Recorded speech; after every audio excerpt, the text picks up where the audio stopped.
প্রিয় ভিউয়ার্স, আসসালামু আলাইকুম। তো আজকে আমি আপনাদের সাথে আলোচনা করব পেঁপে বাগানের আগাছা দমন নিয়ে।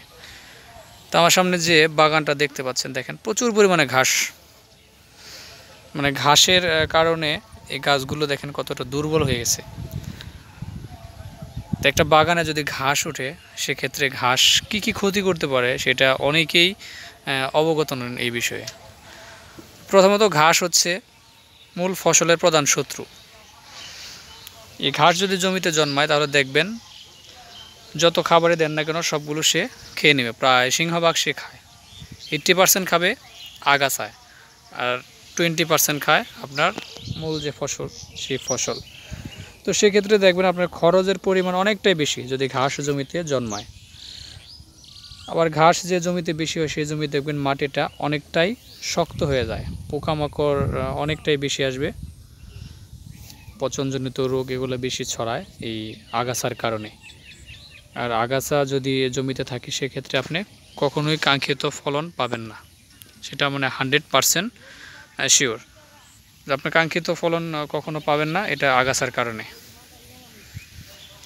তো এই আগাছা দমন করার জন্য অনেক পদ্ধতি আছে, হাত নিড়ানি আছে, অনেক আগাছানাশক আছে, বাট এর মধ্যে সিলেক্টিভ হচ্ছে ক্যালারিক্স এক্সট্রা।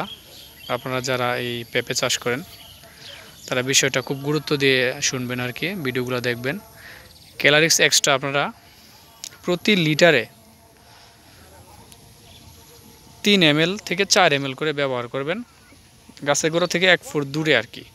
পুরো জমিতে স্প্রে করে দেবেন, তাহলে দেখবেন এই আগাছাগুলো মারা যাবে। 1 থেকে 1.5 মাস বা 2 মাস পর্যন্ত আপনার জমিটা আগাছা মুক্ত থাকবে আর কি। তো আপনারা এইভাবে এই আগাছা দমন করতে পারেন, তাহলে আপনার জমিটা দেখবেন আগাছা মুক্ত থাকবে এবং যত খাদ্যই দেন না কেন সবগুলো আপনার বাগান বা গাছ খেয়ে নেবে আর কি। তো আগাছানাশকের নামটা আমি আবারও বলছি, ক্যালারিক্স এক্সট্রা, প্রতি লিটারে 3 ml থেকে 4 ml। তো ধন্যবাদ সবাইকে, সবাই ভালো থাকেন, সুস্থ থাকেন, আল্লাহ হাফেজ।